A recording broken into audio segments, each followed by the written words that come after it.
Chantal Coulombe, je suis présidente et chef de la direction du Collège d'administrateurs de société.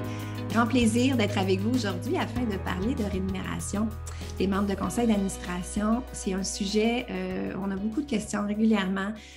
C'est au cœur la responsabilité de plus en plus grande sur les conseils d'administration. Alors aujourd'hui, on discute de ce sujet avec PCI Conseil, qui est un partenaire du collège depuis, mon Dieu, Bridget, 16 ans probablement, depuis les premiers jours de la création du collège. Donc, pour les ASC qui sont avec nous, vous allez reconnaître notamment Bridget et Dominique qui sont à la certification.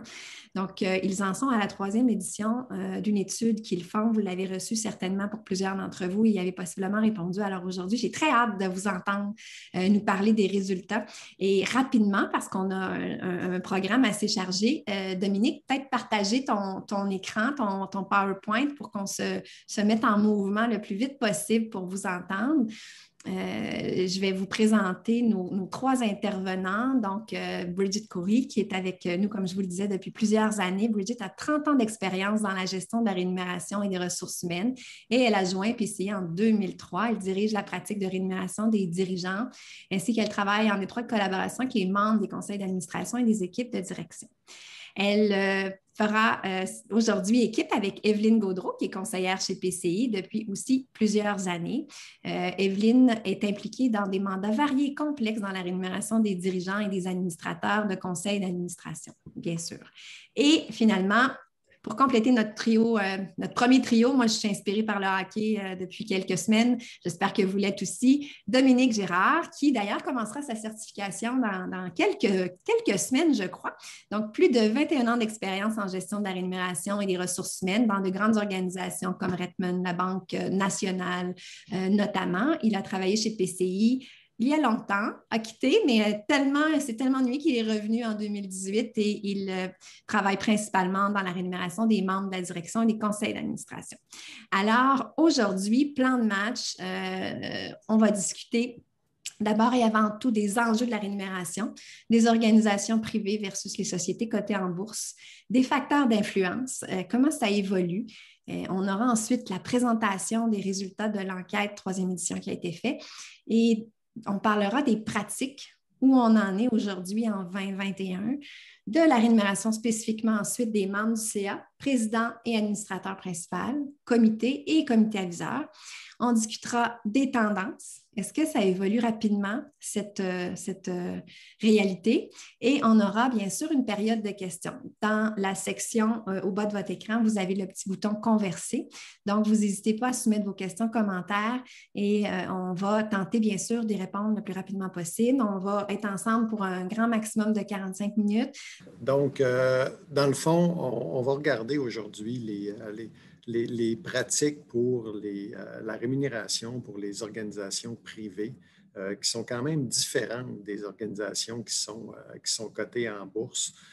C'est certain qu'il y a des pratiques du marché qui sont très différentes. Les sociétés qui sont cotées en bourse, on a la divulgation obligatoire des organisations au niveau de la rémunération des administrateurs. Donc, les entreprises connaissent beaucoup mieux les pratiques du marché. Il y a une question de valorisation du rôle également d'administrateur. Donc, qu'est-ce qu'on accorde comme valeur à ce rôle-là? Donc, comment il va être rémunéré? Il y a les rôles et responsabilités également qui sont beaucoup en évolution et qui vont avoir une influence importante au niveau de la rémunération. Donc, qu'est-ce qu'on attend des administrateurs? Et pour terminer, la divulgation, effectivement, là, j'en ai parlé, qui touche principalement les sociétés qui sont cotées en bourse, mais qui influence globalement la façon dont la rémunération des administrateurs est gérée et qui a un impact également sur les sociétés privées. Donc, les facteurs d'influence pour la rémunération pour les sociétés privées, premièrement, il va y avoir la structure légale. C'est certain qu'une OBNL, les administrateurs d'une OBNL ne seront pas rémunérés de la même façon qu'une entreprise qui va être à volet commercial. Mais selon le type d'OBNL, bien, il va avoir un impact sur la rémunération. Donc, quand on parle d'ordre professionnel, par exemple, on va le voir plus tard, la rémunération va être quand même, peut être importante, puis va être influencée par le type de profession de l'ordre professionnel. Le deuxième élément va être le stade de développement de l'entreprise. C'est certain qu'une entreprise qui est en démarrage ne rémunérera pas ses administrateurs de la même façon qu'une société qui est très établie et qui est là depuis longtemps. Il y a la capacité de payer, évidemment, c'est un coût supplémentaire, la rémunération des administrateurs, mais il y a une valeur ajoutée à ça. Donc, ça va être, si on veut, une balance entre les deux. Qu'est-ce qu'on peut se permettre de payer en termes de rémunération, donc qui va influencer quel type de profil d'administrateur on va être en mesure de recruter. Mais comment on va les rémunérer. Ensuite, il y a le bassin de recrutement.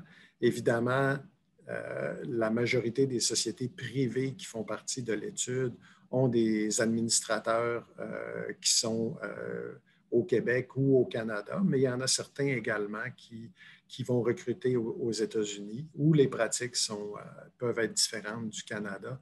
Donc, ça va avoir un impact. Puis, cet impact-là peut être de plus en plus important dans les années à venir. Là, on va en reparler plus tard. Ensuite, le type d'expertise qui va être recherché. Les administrateurs, on les recrute pour une raison. On s'attarde au profil. Qu'est-ce qu'on recherche? Mais comme expertise, bien, il va avoir aussi un impact sur la rémunération des administrateurs dans ce cadre-là. Et les pratiques du marché, pour terminer, bien, c'est la raison pourquoi on a réalisé cette enquête-là pour la troisième année, comme Chantal l'a mentionné, pour avoir une meilleure idée des pratiques, de quel est le marché, c'est quoi qu'est-ce qui est attendu aussi par les administrateurs qui siègent sur plusieurs conseils. Donc, on est en mesure de se positionner par rapport à notre marché de référence, si on veut. Je vois que Bridget, tu es revenue. Oui, merci d'avoir pris le relais, Dominique. Je suis vraiment désolée. Je ne sais pas ce qui est arrivé. Tout est parti.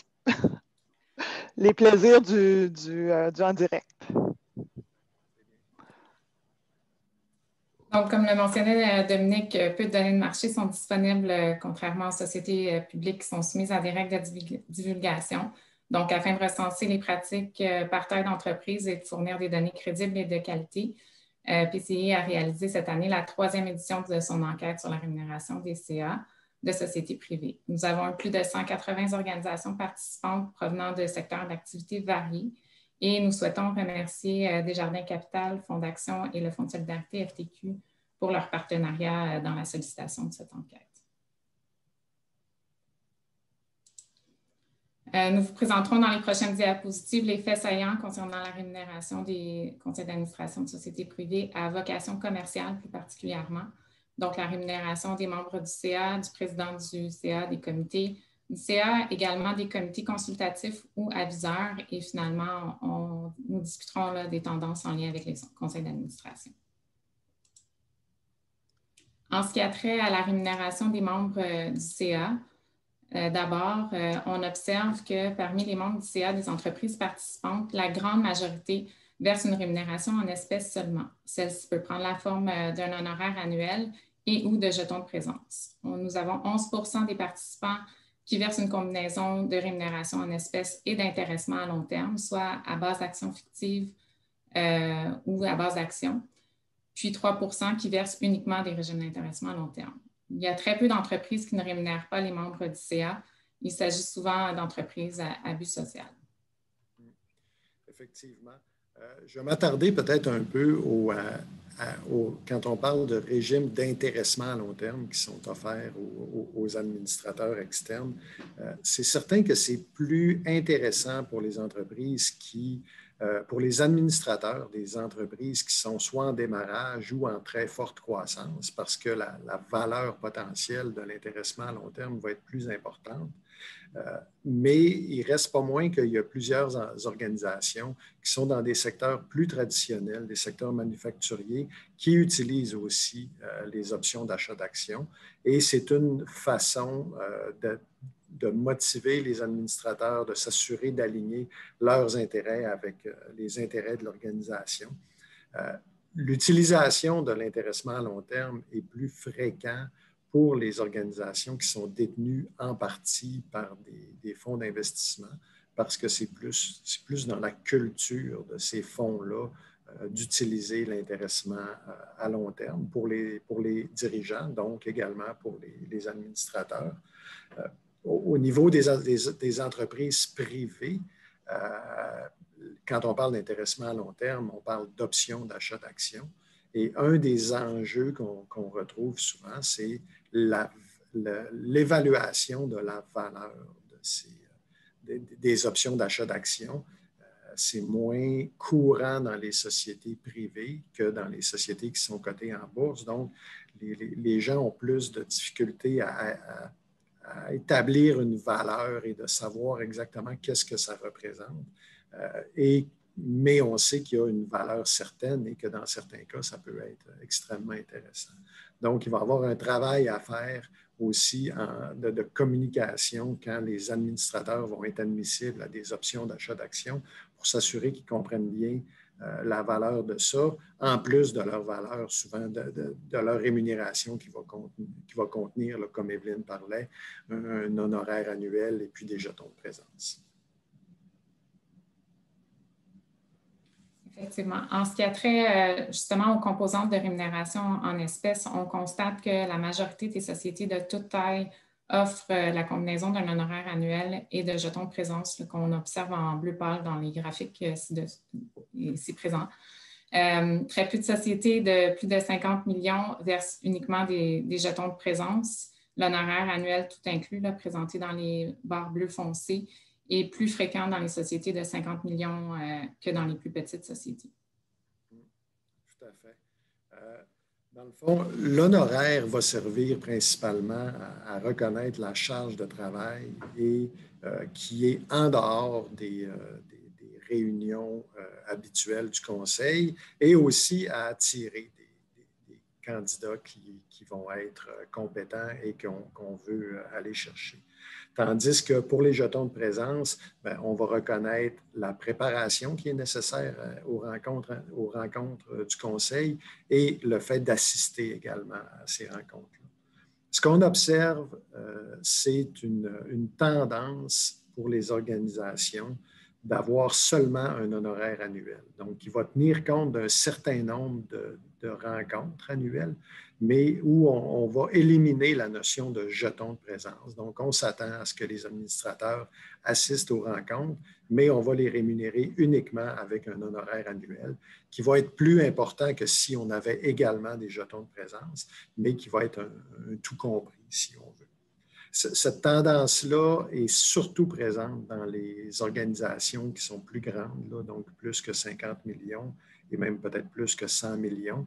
Puis ça, c'est un fait quand on compare aux résultats de l'enquête qu'on a réalisée en 2018, l'enquête précédente. On a plus d'organisations maintenant qui offrent seulement un honoraire annuel qu'on l'avait avant. Puis cette tendance-là est également vraie pour les sociétés qui sont cotées en bourse. Donc, les sociétés privées suivent ces tendances-là. Le graphique ici présente la rémunération totale versée aux membres du conseil d'administration en fonction de la taille. On a effectué des simulations en fonction de 5 réunions, puisqu'il s'agit de la pratique la plus fréquente pour les entreprises participantes. Les bandes bleues présentent donc l'étendue entre le 25e percentile et le 75e percentile pour nos données. Et le point jaune présente la médiane, donc la donnée qui se situe au centre de l'échantillon.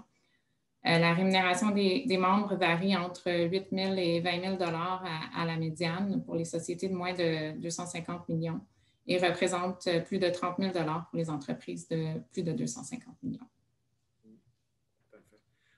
voit quand même une différence assez significative entre les organisations de moins de 50 millions et celles de plus de 50 millions. C'est comme un peu s'il y avait une délimitation rendue là, surtout quand on regarde les médianes. Et après, on a une croissance qui est peut-être un peu moins rapide entre les sociétés de 50 à 250 millions. On se tient plus dans les mêmes eaux. Mais cela dit, il y a quand même une tendance d'offrir une rémunération qui est plus concurrentielle pour les membres de conseils d'administration de sociétés privées. C'est quelque chose qu'on observe dans les sociétés qui sont cotées en bourse. La rémunération des administrateurs augmente et on le voit également pour les sociétés privées. Dans les dernières années, on voit qu'il y a une augmentation qui est certainement liée aux responsabilités, au travail supplémentaire. On demande plus aux administrateurs, donc on le reconnaît dans la rémunération. Ensuite, concernant la rémunération du président du conseil, parmi les entreprises participantes, nous avons 73 % qui ont un président du conseil d'administration qui n'agit pas à titre de chef de la direction.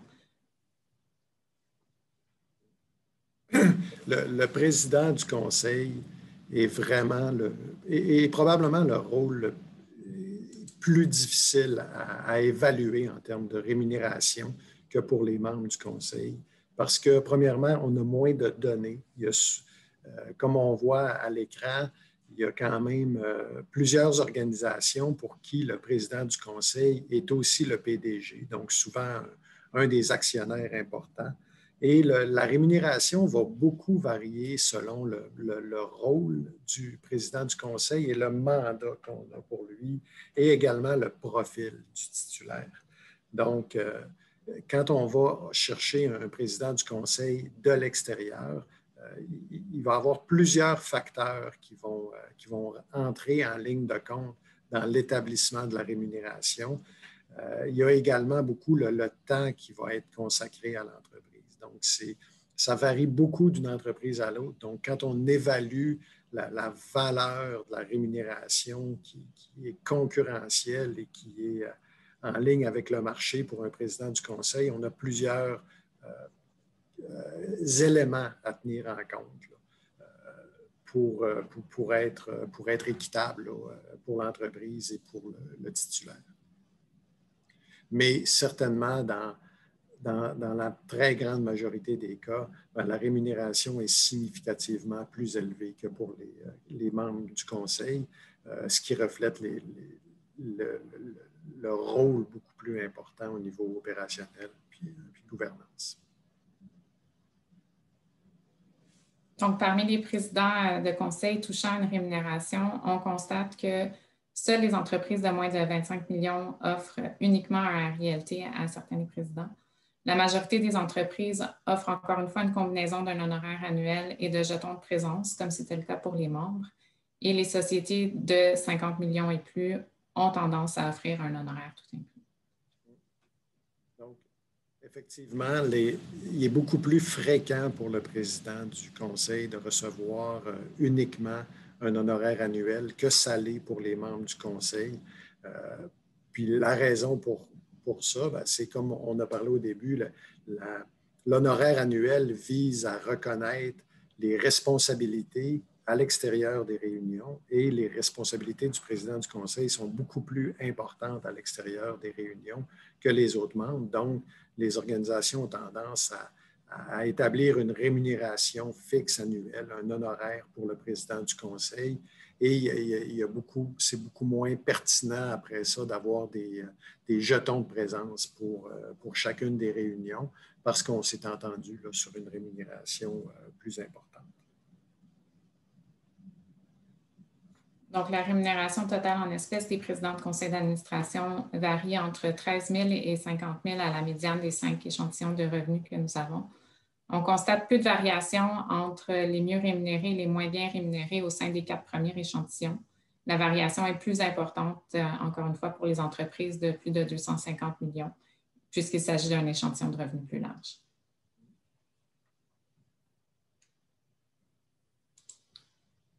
Ensuite, au niveau de la rémunération des comités,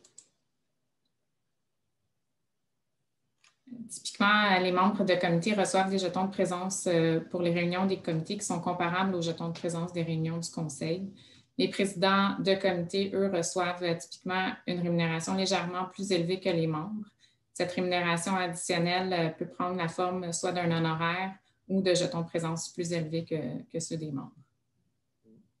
Effectivement, et depuis la première édition de l'enquête qu'on avait réalisée en 2016, ce qu'on observe, c'est vraiment une augmentation du jeton moyen pour les membres des comités. Donc, à l'époque, on parlait plus autour de 1 000 $ et là, on est plus rendu autour de 1 500 $ en termes de jetons de présence pour les membres des comités. Comme pour les sociétés qui sont cotées en bourse, la rémunération des membres du comité de ressources humaines, qui est souvent jumelée au comité de gouvernance, se rapproche de plus en plus de la rémunération qui est versée pour les membres du comité de vérification, du comité d'audit. Donc, on a les responsabilités qu'on accorde à ce comité-là sont de plus en plus importantes et on le reconnaît dans la rémunération des membres de ces comités-là. Évidemment, aussi, les présidents des comités sont rémunérés beaucoup plus que les membres du comité en tant que tel. On vous présente maintenant des données sur la rémunération des comités aviseurs qui sont souvent une alternative au conseil d'administration formel.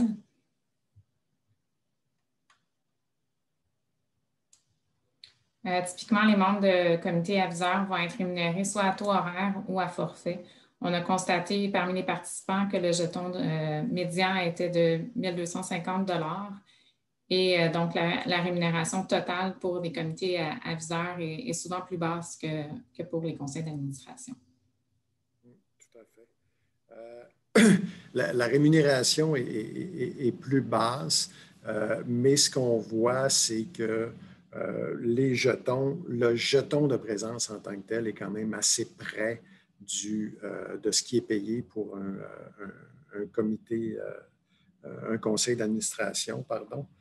Et on a vu encore là une évolution de la valeur. Là, au cours des dernières années, encore là, on parlait souvent autour de 1 000 $ pour le jeton pour un membre d'un comité aviseur, tandis que là, on est rendu à 1 250 et on voit également des jetons de présence qui sont autour de 1 500, ce qu'on voyait très peu à l'époque de nos premières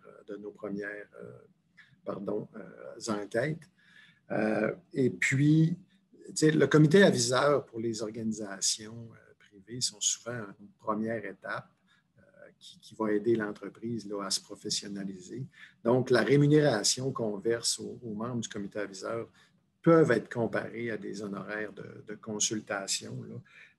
Donc, c'est une première étape. On embauche des gens sur notre comité aviseur et on va les rémunérer pour chacune des rencontres auxquelles ils assistent.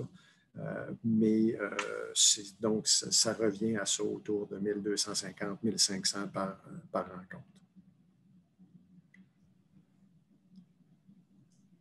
Donc, on arrive aux tendances. Oui, merci. Merci, Dominique, Evelyne. J'espère, Bridget, que tu es revenue parmi nous. Donc, c'était très intéressant de voir l'évolution des 3 dernières éditions. Donc, ça bouge. Pas très, très vite, mais ça bouge. Dites-moi, est-ce que selon vous, selon votre expérience, le conseil d'administration doit revoir assez fréquemment la rémunération? À quel intervalle? Est-ce que c'est quelque chose qui doit être mis au calendrier? Comment vous conseillez les gens à cet égard?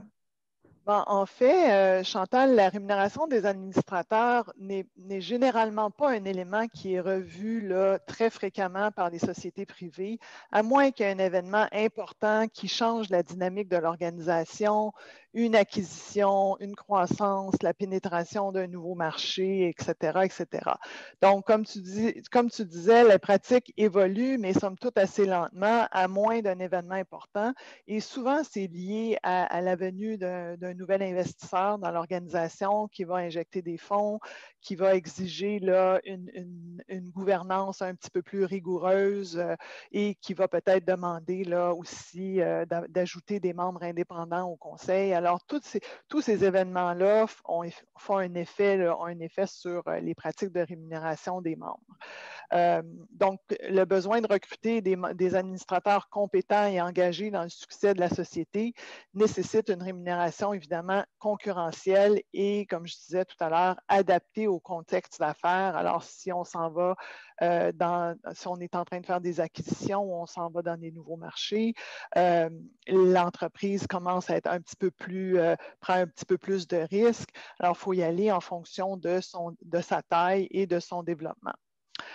Pour les plus petites sociétés, la rémunération est généralement modeste en proportion du travail qui est requis. Souvent, dans les plus petites sociétés, il y a la structure de gouvernance ou la structure interne de l'organisation est moins présente. Il y a peut-être un petit peu moins de compétences à l'interne pour organiser les réunions et faire le suivi de l'information, etc., etc. Alors, souvent, ça demande un investissement en temps beaucoup plus grand. Puis, on observe quand même une augmentation de la rémunération qui concorde avec l'augmentation des responsabilités et de la charge de travail attendue. Je pense que dans le marché, là, il y a une reconnaissance de la valeur ajoutée des membres de conseil. Et lorsqu'une organisation choisit là, de se doter d'un conseil d'administration, il faut qu'elle se donne les moyens là, de ses ambitions. Merci, Bridget. J'aurais envie de vous demander la COVID. Donc, dans votre expérience des 15 derniers mois, est-ce que les choses tendent à changer du fait que maintenant, la transformation des conseils, notamment, tout est à distance, le monde des possibles pour les organisations, les entreprises est beaucoup plus grand d'aller chercher, par exemple, un Américain pour siéger sur son conseil d'administration. Est-ce qu'on voit déjà un impact? Est-ce qu'on en verra un? Écoute, c'est une très bonne question, Chantal. Est-ce qu'on voit un impact? Je n'ai pas vu d'impact personnellement. Bridget, tu pourras ajouter s'il y a lieu. C'est certain que les conseils, cela dit, les conseils se réunissent à distance depuis plus qu'1 an maintenant. Il y en a peut-être qui ont recommencé en présentiel.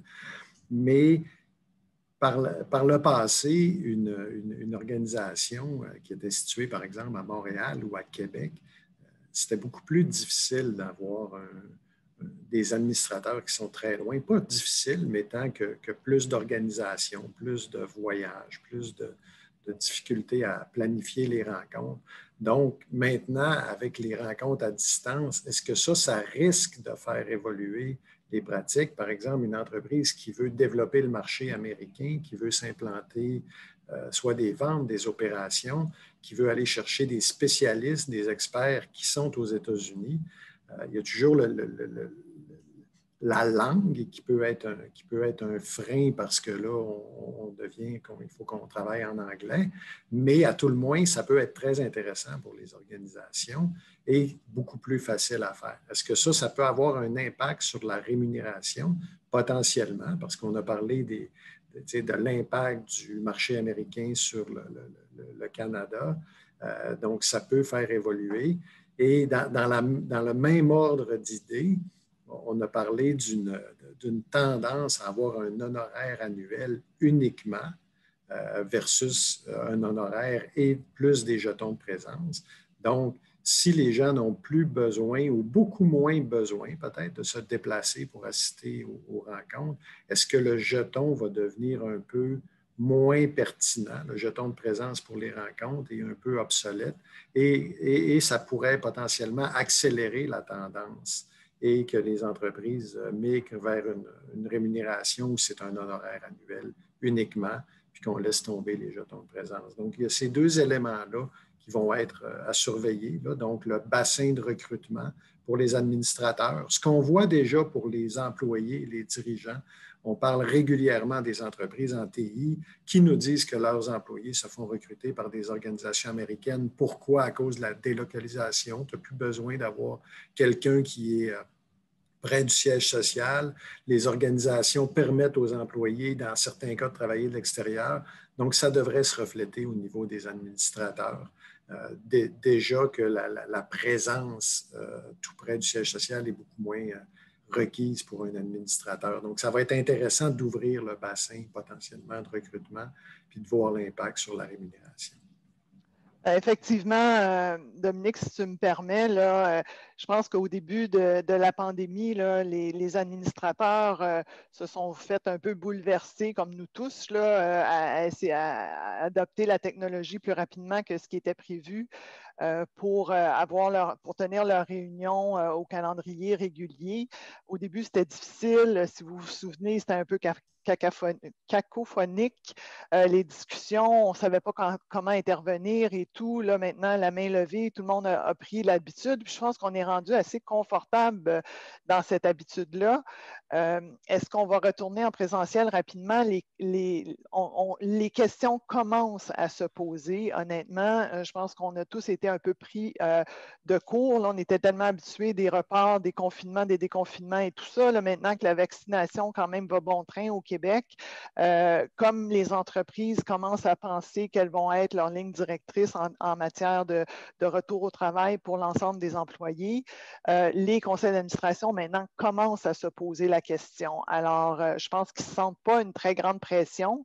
Je pense que les gens qui étaient habitués de faire beaucoup de routes ou de déplacements d'une journée, souvent pour aller participer à des rencontres et tout ça, commencent à trouver ça assez confortable de faire ça dans leur salon. Alors, on va voir là, à quelle vitesse le retour en présence va s'effectuer.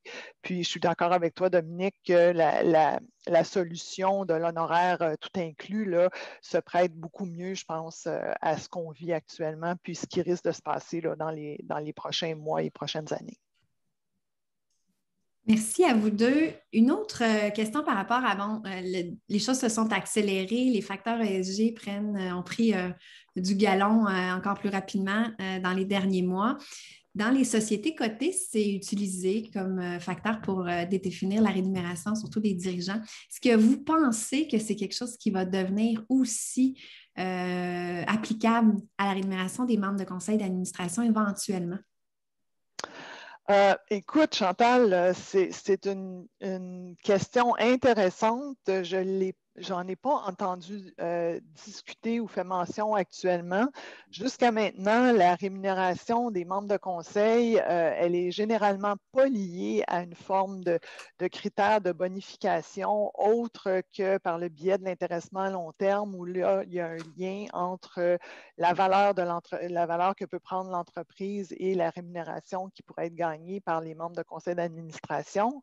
Est-ce que c'est sûr qu'on entend parler dans les sociétés inscrites en bourse et dans les sociétés privées, peut-être un petit peu moins, mais ça s'en vient, surtout les sociétés privées dans lesquelles il y a des investisseurs institutionnels qui participent au capital, pour qui la question de ESG est très top of mind qu'on dit en anglais. Là, malheureusement, je m'excuse, j'ai souvent les anglicismes qui me viennent en tête en premier. Donc, qui est une préoccupation importante pour les fonds institutionnels et ça se répercute là, au sein des enjeux qui sont traités par les compagnies dans lesquelles ils investissent. Donc, la question des ESG, elle est traitée au sein de l'organisation. On commence à se poser les questions dans les sociétés inscrites en bourse, comme tu mentionnais, Chantal, comment lier ces critères-là à la rémunération des dirigeants pour s'assurer qu'on en fait une priorité. On commence à en parler dans les sociétés privées d'une certaine envergure. Alors, c'est très, très bien. Par ailleurs, pour la rémunération des membres de conseil d'administration, qu'est-ce que ça veut dire? La gestion des enjeux liés à l'environnement, les enjeux d'égalité hommes-femmes, d'inclusion en général, peuvent avoir un impact sur les administrateurs externes en termes de leur responsabilité. Donc, c'est pas notre spécialité de gérer cette responsabilité-là et on ne s'avancera pas trop sur ce sujet-là de la responsabilité des administrateurs quant au risque environnemental et sociétaire, disons.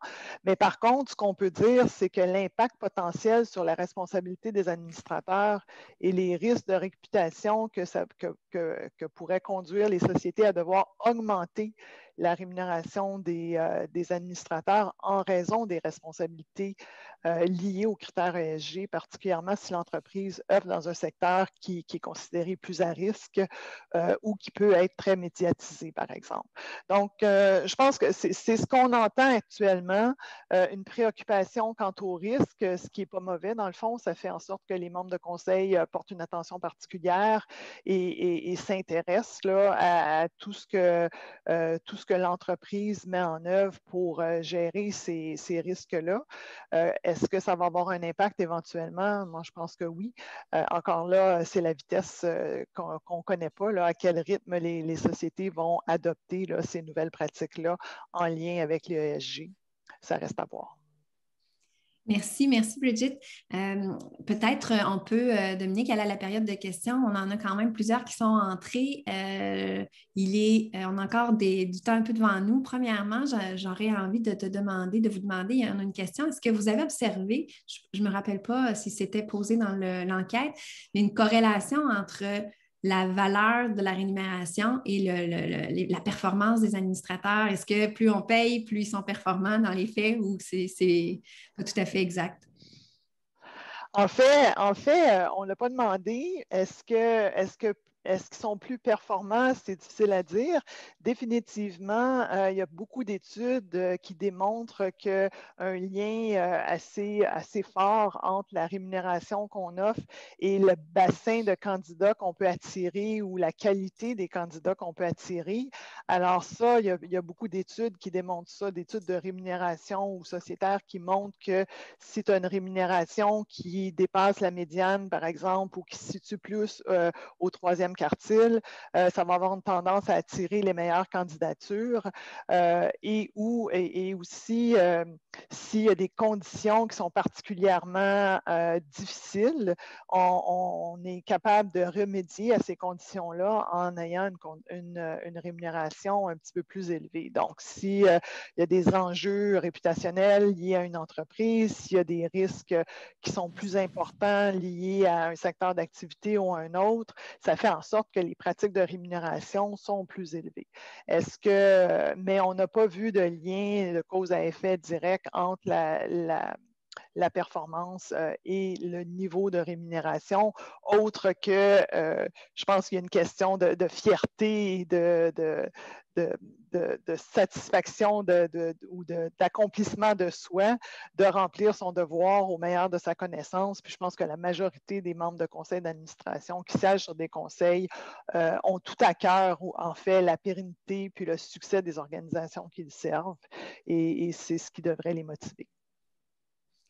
Oui, merci. On a une question aussi. Juste pour ajouter, excuse-moi, je ne veux pas étirer sur le sujet, mais je pense que la rémunération, dans tous les cas, devrait servir c'est une question d'équilibre, de ce qu'on s'attend, le temps que les gens investissent, l'expertise qu'on veut aller chercher, puis l'intérêt pour le succès de l'organisation. Ça forme un tout et c'est pour ça que les pratiques de rémunération devraient être cohérentes avec le secteur d'affaires, etc., etc.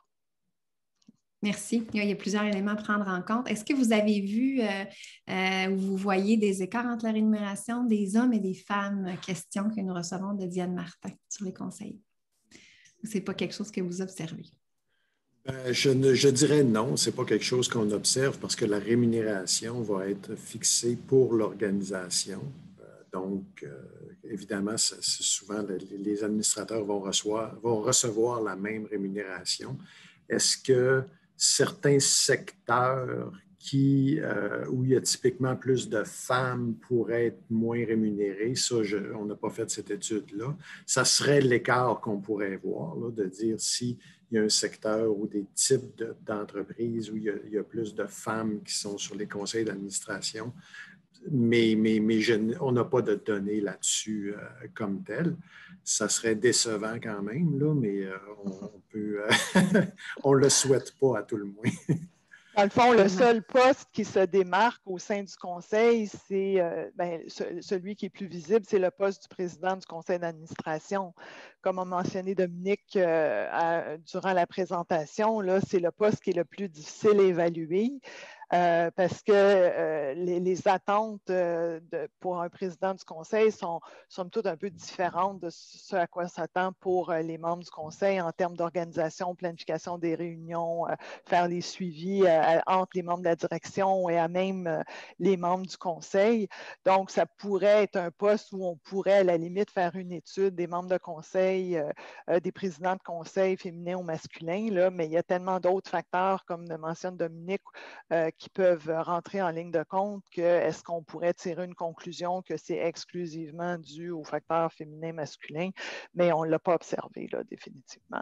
Puis généralement, quand on veut attirer un candidat à un rôle de président de conseil, c'est parce qu'il y a une expertise spéciale, il y a une compétence particulière qu'on veut aller chercher qui est importante pour l'organisation. Alors, ça devrait être sur la base des compétences, mais bon, on va essayer de se tenir loin de la théorie. On va faire ça. Peut-être une question. Au sein des conseils d'administration d'OBNL, est-ce que les membres sont rémunérés? Évidemment, je comprends qu'on parle d'une taille d'OBNL peut-être un peu plus importante. Et si oui, si vous avez observé une forme de rémunération dans ces organisations-là, est-ce qu'elles se comparent aux entreprises privées? En fait, moi, je peux y aller. Là, on a été quand même impliqués assez fréquemment, puis beaucoup là, dans les derniers mois, là, dans certains mandats d'OBNL assez particuliers. Je dirais, les OBNL à vocation sociale, là, caritative, etc., définitivement, il n'y a pas de rémunération dans ces organisations-là. D'autres formes d'OBNL, comme les ordres professionnels ou les associations d'affaires, vont avoir tendance à rémunérer et le niveau de rémunération est souvent assez fortement corrélé avec la rémunération des membres de ces associations-là ou de ces regroupements-là. Donc, si on est dans une association d'affaires où l'expertise ou qu'il y a des pratiques de rémunération somme toute plus généreuses que le marché général, la rémunération des membres de ces conseils d'administration-là va être en lien avec la rémunération des membres ou de la profession qu'ils représentent. Il y a aussi des OBNL ou des sociétés qui sont détenues par des OBNL qui, elles, sont à vocation commerciale. Alors là, ça fait un dilemme assez intéressant, dans le fond, parce qu'on a une association d'affaires qui représente ses membres, qui investit dans une aventure qui, elle, peut être à but lucratif. Alors là, ça crée certaines tensions entre les membres qui sont sur l'OBNL et les membres du conseil qui sont sur l'aventure comme telle. Là. Et là, ça suscite quand même beaucoup de débats. Et quand on est rendu au niveau de la société commerciale, on a un rapprochement, là, comme tu dis, vers il y a une tendance à se rapprocher là, de la rémunération des sociétés à capital fermé. Mais encore une fois, c'est un juste équilibre. Puis, ça dépend de la nature de l'aventure, ça dépend d'où on est rendu aussi dans l'aventure. Est-ce qu'on est en démarrage ou à maturité? Puis est-ce qu'on génère des revenus, puis si on génère des liquidités dans cette société-là, ça a un impact sur le niveau de rémunération. Merci, Bridget. Peut-être une dernière question avant de compléter. Ça évolue assez lentement. J'ai compris qu'il n'y a pas de revision nécessairement fréquente, mais quel conseil donneriez-vous à un administrateur, autant qu'il se trouve sur un comité consultatif qu'une entreprise privée, s'il voit là, qu'il y aurait peut-être lieu de la réviser la rémunération, mais que ce n'est pas quelque chose qui est amené à la table, par exemple par l'investisseur ou par l'entreprise elle-même, la direction d'entreprise? Comment vous conseillez aux administrateurs d'aborder la question à ce moment-là? Dominique, tu veux-tu te lancer? Je te vois. Tu me vois assez dubitatif. Non.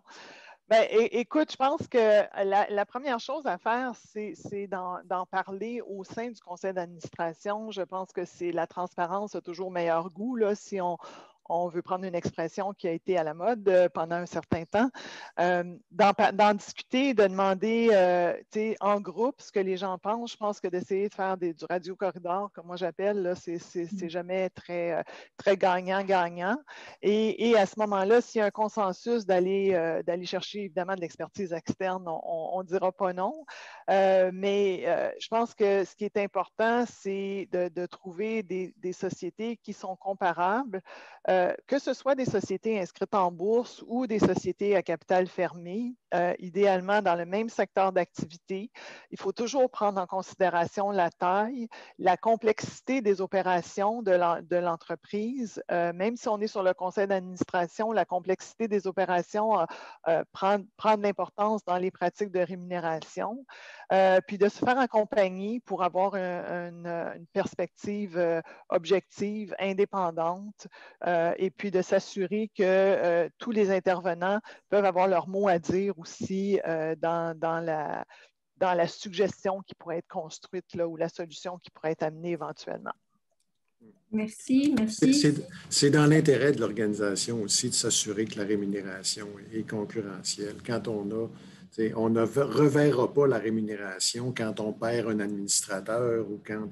Donc, c'est important de s'assurer d'être concurrentiel pour être en mesure d'aller recruter quand on a besoin de recruter, là, comme on a parlé plus tôt. Donc, c'est au bénéfice de tout le monde. C'est au bénéfice de tout le monde. Mais merci à vous trois. Très, très intéressant.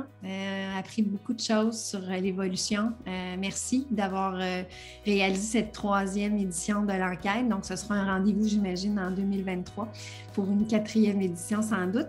Alors, à chacun d'entre vous, je souhaite une excellente journée. Continuez de faire une différence dans vos organisations. C'est très important. Est-ce que je peux juste mentionner que ceux qui ont participé à l'enquête, le rapport va vous être envoyé là, incessamment. Alors, vous allez avoir tous les détails. Merci beaucoup de votre participation.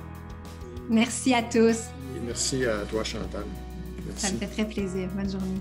Au revoir, bonne journée.